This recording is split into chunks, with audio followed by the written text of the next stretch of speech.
Alright guys, it's Chatterbox Reviews, coming to you guys with my review for the first episode of the new HBO series, The Penguin.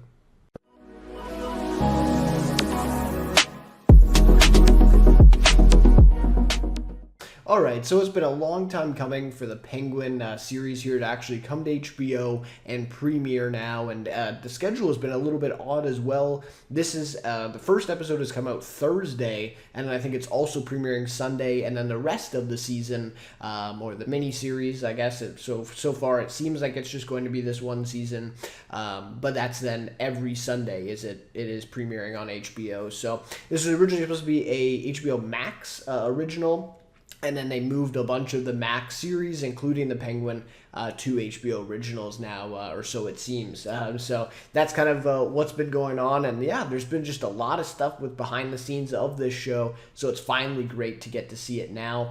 Love to hear your guys' thoughts on this first episode of the series. What'd you think of it? Did you like it? Not like it? Even if you haven't seen it yet, which I am going to get into some spoilers here, but nothing too crazy. So maybe, if you want to stick around, that's up to you. But yeah, I'd love to hear from you as well if you haven't seen it yet and you're, wanting to check it out and all that stuff too. So yeah, love to hear your guys' thoughts. And if you enjoy this review, please leave a like and consider subscribing to the channel as well. Would really appreciate that. But like I said, I'm going to get into a tiny bit of spoilers here, nothing too much that's going to spoil the episode. Just kind of give some of my overall thoughts, right after watching this first episode here tonight for The Penguin. And I do want to preface this by saying, I'm kind of approaching this as I'm not too big into the superhero movies and kind of the landscape, and definitely not the Batman. I don't know a lot of, I've seen the movie, obviously, the Batman with Robert Pattinson, but I don't know a lot of, the lore of Batman and the comics and all of this stuff. So, forgive my ignorance in that department, but I am just kind of approaching this from, a person, like I said, who's seen the movie. So I get kind of some of the, callbacks, though you really could watch this without seeing the movie. I do believe that after seeing this. But, I get the callbacks that they're making to the movie and little nods to it. But this is mostly just a completely new show to me, and that's kind of how I'm approaching this, with a character that I don't really know that well, and so it's almost like a new character to me as well. So I thought this might be an interesting perspective into what the show has to offer. So, anyways, this pilot or first episode is directed by Craig Zobel, and he did some amazing work on Mayor of Easttown, a miniseries with Kate Winslet there in 2021. Really enjoyed that limited series, as did many people. That was a really, great series to have at that time, because there wasn't a lot on. At that time, not a lot of shows were premiering, obviously, because of what was going on, and so that was just a really great surprise at the time, and he did a great job directing those episodes, specifically one episode in there, just an amazing sequence, and we have quite a few of those sequences in this episode.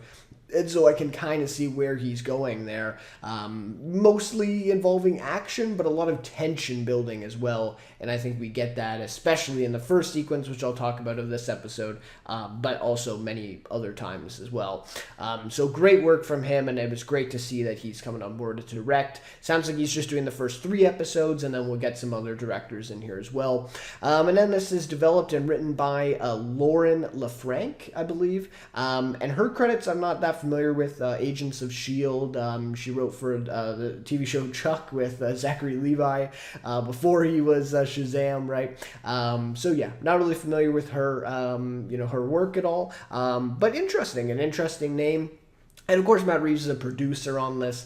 It's hard to say whether he has really any involvement, in the actual writing of this. But of course, he made the movie, he kind of made this world. And so, I wouldn't be surprised if he maybe, gave them a couple notes here and there. But yeah, it doesn't sound like he's really involved in especially not in the writer's room or anything like that. So the synopsis for this is it's set 1 week after the events of the Batman movie, the way it ends. And again, showing my ignorance, I thought this was a prequel, and the way it's kind of advertised was that it was a prequel series, but it actually takes place after the events of the Batman. But I guess in a sense you could say it's maybe a prequel to the second movie that is on the way. I think now in 2026 it's been delayed to now, so 4 years it'll be between movies. But anyway, so this is set 1 week after the events of the first movie, and it follows the Penguin's rise to power in a very fragile Gotham City right now, right? Because of the events of what happened in the movie with the Riddler's actions,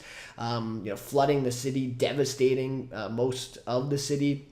And so, as they say in the very first few minutes of this pilot or this episode, there's a power vacuum now in the criminal underworld with Carmine Falcone, of course, played by John Turturro in the movie, getting assassinated. And so he dies, and so this kind of creates this power vacuum. And this is where kind of we start the story in that, we are following the Penguin in this world, and what is he going to do next, right? Like, is he going to be the one that fills this vacuum? And we got to go from there. So I think I'll get to this towards the end of it. I think this is a fascinating premise to a show, just completely void of the Batman or the fact that we've seen this character before and all that. But I will get to that. But I think this is a really fascinating premise for a show, just in the offset, just telling a story like this. And so I really am really enjoying the synopsis, and I think we have so much potential going forward for this. Anyways, I want to start off though with the just my overall thoughts of this episode and how blown away I was by this episode, or at least, the majority of the episode. I have some critiques that I'll get to, but overall, just really impressed with this, and it was better than what I was expecting it to be. It really was. I think I did watch the trailer for this, or I don't know if they made multiple ones, but whatever the first trailer was. I was impressed, but I don't know. Trailers don't really do a lot to me. There's been great trailers for bad, movies or TV shows and all that, and vice versa as well. And so I just kind of went into this. I'm like, it's a spinoff of the Batman movie, which, again, I'm not a huge superhero fan, but I did really, appreciate what they did in the Batman. Was my favorite film of the year or anything. But, coming from that, I thought, it's just kind of a spin-off. We'll see what they can do with this. But no, this really impressed me, really blew me away, even not being, that big of a fan, of this world of Gotham City and what Matt Reeves has created here in this new iteration of the Batman. I still really enjoyed this. So I guess that's a glowing recommendation for anyone in the same boat, for sure. Especially the first sequence until the title card, where we got the title card of the Penguin coming up. Really surprised, by the way, they didn't have a full, opening credits for this series. I'm shocked that HBO didn't do that, because there's just so much potential in what you could do, so maybe we'll see that for next episode. We see these with series sometimes where the first episode, mostly pilots though, but anyways, we might see, an episode 2 intro, but regardless, the title card comes up, the Penguin, but the whole sequence until we get to that part, specifically really the scene with him and, is it Alberto, right? Carmine's son. What a great scene. And this is where I'm talking about Craig Zobel and his ability to kind of build tension in those scenes, and it does a really, really good job of that in that first scene, and it really shocked me. It really did, because the first few, the opening kind of narration, if you will, from the news broadcasters or the anchors there, where it's, Alberto's inheriting this, the family's legacy and all this stuff. He's going to be the next, boss, basically, or, the head of the family. And, within the first few minutes, he's done. He's dispatched, and the Penguin is the one who does it. So just a really shocking scene. And like I said, kind of building that tension up a little bit in that scene as well with the direction. So, yeah, I was blown away. I think that really caught me off guard. And, obviously I think it would catch a lot of people off guard. And so I think that was really, really well done. Just a really great scene there, and great acting from Colin Farrell as well, for sure. So yeah, really impressed with that. And of course, I was impressed with majority of the rest of the episode, but that was really, really kind of shocked me, that first bit. So I do want to talk about Colin Farrell, obviously, and a few of the performances here. So yeah, he's great. He was great in the movie as well, the Batman. and he's doing a great job here. The makeup is very impressive, as it was in the movie. I agree with so many other people who've said they could barely even recognize that was Colin Farrell in the movie, and you could say the same here. I really do. I think they really, and to be fair, like, obviously the makeup artist had their work, kind of, they could steal a little bit, right, from and I'm not even sure if it's the same artist or not, but, they could very much steal from the look of what he looked like in the movie. But yeah, nevertheless, he looks really, really great in the show as well. Now, the only thing that I didn't really notice this as much in the movie, but now maybe just spending more time with him, or maybe Colin Farrell is switching up this performance a little bit, but it does seem like he's doing a Tony Soprano impersonation at times. Not the whole episode, not in every scene, but at times maybe it's just the look, right, of kind of that, like, bigger guy, with the kind of, kind of balding a little bit with the hair, right? And the way he talks especially was really giving me that kind of Tony Soprano vibe. Again, like, he's an Italian, right? Like, that's just the way he's talking, and so maybe that's just the accent coming through. But even just his mannerisms and stuff at times really felt like he was just trying to do a Tony Soprano impersonation, which obviously I'm not a fan of, but anyways, those are just little things I saw, and maybe that's just because I'm, a big fan of Sopranos and I've watched it a lot, and maybe I'm, importing that Tony Soprano, onto his performance. That could be the case, but that's just something I noticed with this performance. I think that, some of the parts in the episode, it did really seem like a different, performance that he was giving, but at sometimes not so much. So anyways, just something I noticed that I wanted to point out. But I will say the character of the Penguin obviously is very different from Tony Soprano. It's just the way his kind of enunciation, his accent that he's doing, and some of his mannerisms there that are kind of matching that. So it is what it is. I thought Kristen Milioti was really great in this role. Just perfect. Just kind of her facial, expressions, and just like the way she looks, literally, with her eyes, being so, at least they look kind of, large on her face, or like they're really accented, and so in some of the scenes where, especially that one scene where she's like, "You think I'm crazy?" and then she's giving this like the craziest look you've ever seen, I thought it was really great. So yeah, I think she's killing it so far. Really great to see her added to this cast. So that was really great. And then the other one was, I think it's Renzi Feliz, I want to say. I think that's how you pronounce that. And I thought he was pretty good. He's playing Vic, a younger actor there. He's been in a few things, but, kind of a big role for him acting alongside Colin Farrell in a lot of this episode. And I thought he did a good job, especially at the beginning. I really thought he stood his ground with Colin Farrell in some of those scenes. So, I thought he was great. And then Michael Kelly as well, a really great cast there. Love him in a lot of stuff. House of Cards, right? With was it Doug Stamper, right? Great character there. I think he was in Suits and a few other shows I've seen. So great to see him. Obviously, he just has a couple scenes, but hopefully we'll see more of him as we go forward too. So yeah, just a really great cast overall. Carmen Yogo is also in this one from True Detective season 3. Just a small scene there. She's his alibi, right, where he goes to her room. So so we'll see what the cast has in store going forward. But the main thing I want to talk about as well is the cinematography and directing here really blew me away. And I've already talked about that first sequence, right, until we get to the title card. But even more than that, it's a lot of the beginning of this episode, you really got that dark, kind of gritty, grimy feel of what Gotham City is like right now. Just so much like trash everywhere, buildings kind of damaged. We really got that feel. It just felt so real and so grounded. And that's, what the movie did so well, but even maybe more so here because it's taking place in this damaged Gotham City, right? And, people are looting and, burning down buildings and all the, just rampant crime going on right now, right?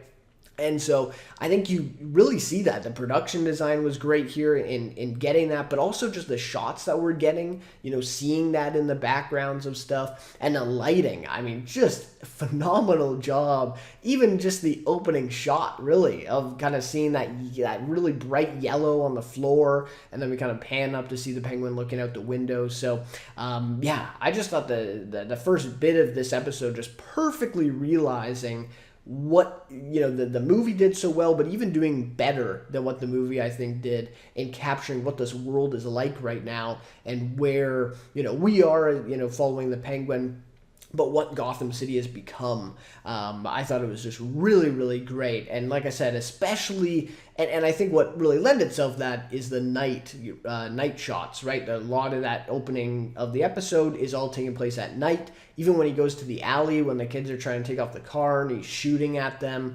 just everything is so well lit and just looks really cool, like really cool stuff. And it really looks high quality too. Like this really looks like they put a lot of money and a lot of effort into it. So yeah, got to give them a lot of credit for that first bit. And yeah, the rest of the episode is also good, but it's not on the same level to me. Part of the reason is, not the whole episode takes place at night, which, the Batman movie does. And so maybe that even lends itself better to this type of cinematography and that type of approach. But we get a lot of, daytime, shots and scenes, in the rest of the episode.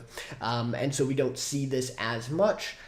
It more looks like a very kind of hyper-realistic look in a lot of those scenes, especially, when they're at the restaurant, him and Kristen Miliotti's character. It just looks like our world, right? There's nothing special really there with that.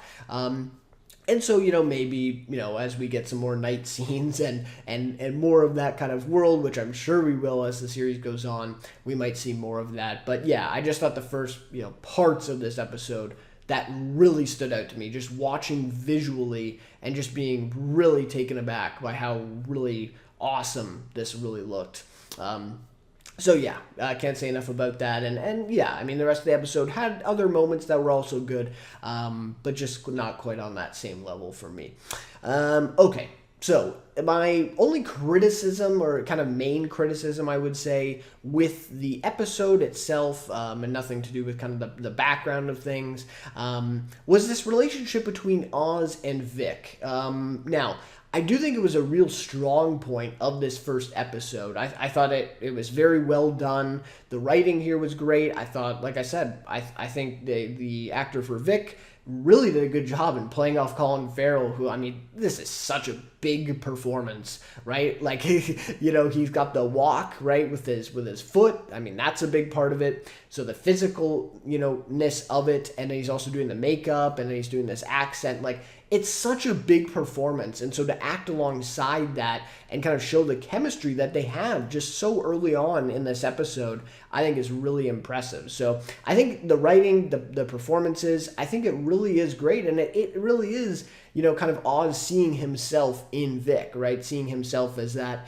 guy that really had no ambition or, wasn't born into a family like the Falcones, right? And so there's very much this kind of, class, clash, if you will, right, between, where Oz and Vic, started and where they came from, and obviously where the Falcones came from, right, and where they are. We see them, we meet the Falcone family when they're in their mansion, right, and we go to that scene, and where we start with Oz and Vic, it's in a dark alley in the middle of Gotham City, right, and again, we see, the very different, sides of that world.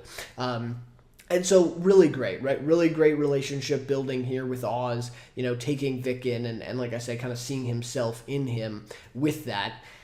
The only thing, though, is it really well done. It is. But the only thing is it does seem a little off to me. Like, why would Oz trust Vic when he has other guys that are already working for him? And this kind of gets to my next point that I'm just going to end my thoughts off on, is that I kind of wish that they did this story and didn't necessarily tie it into the Batman, and maybe this just was an original story, because the way that this is, the context here is the Penguin has a organization. He has men working under him. We saw in the scene where he goes into the warehouse and he's got, guys that he's talking to. He has guys that are working for him and that do jobs for him.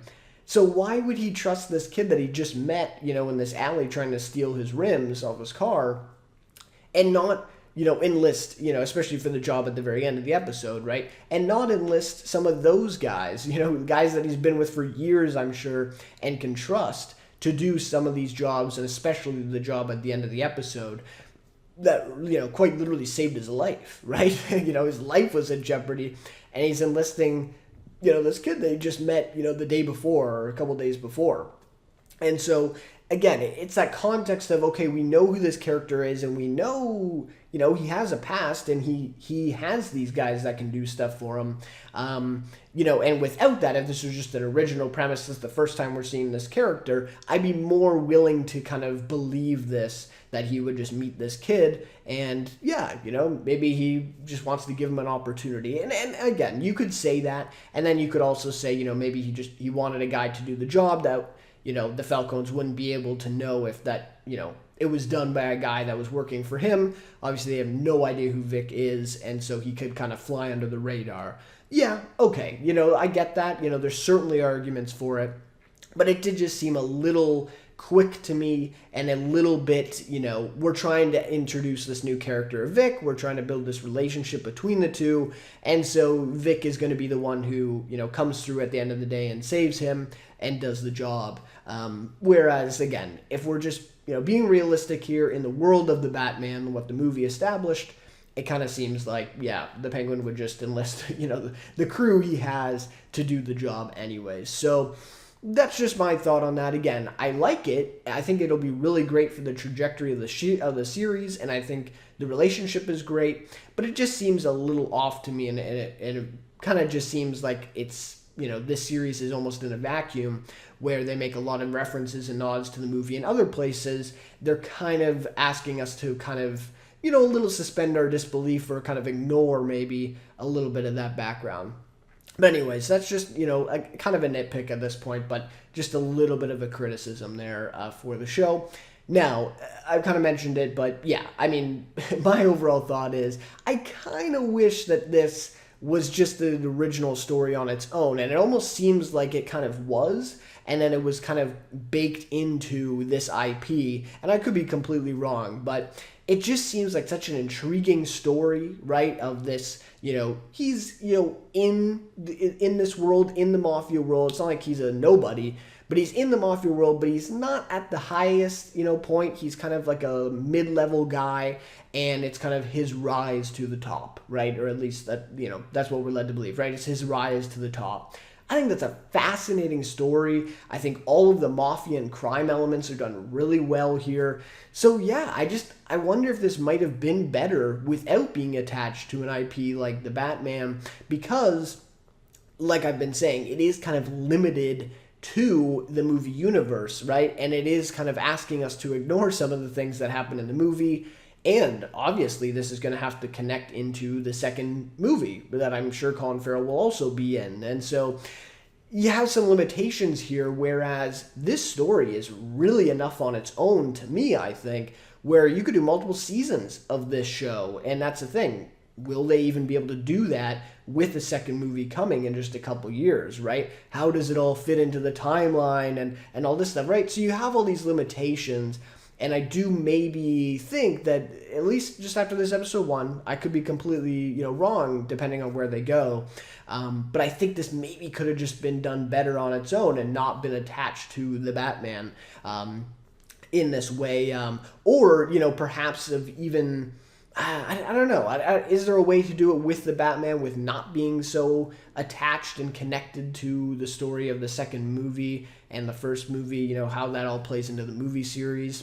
I don't know, maybe there is. But anyways, it just seems like we're a little limited here, whereas I think this is really some good stuff and a really well done first episode that I think could be, a really promising, start to a long series. But unfortunately, it sounds like we're probably just going to get 8 episodes and then lead into the second movie. So We'll have to see. Again, I'm talking a little too early about this stuff, but those are just kind of my thoughts on, what the approach here is, for this series. But I have to say, overall, really impressed with this episode. It was quite a bit better than what I was expecting, to be quite honest. And this is even, coming from somebody who's not, a massive fan of the movie and this world and knowing all of the lore and everything. This is just, somebody just checking out the show almost, borderline blind, after seeing the movie and just seeing what is going to happen. And I really enjoyed this thing. So yeah, if you haven't seen it yet and you're in my boat, definitely recommend this. And obviously, if you're a fan of the movie, I think you're going to absolutely love this. It's a really, really well done first episode. So, yeah, that'll just about do it for my thoughts then.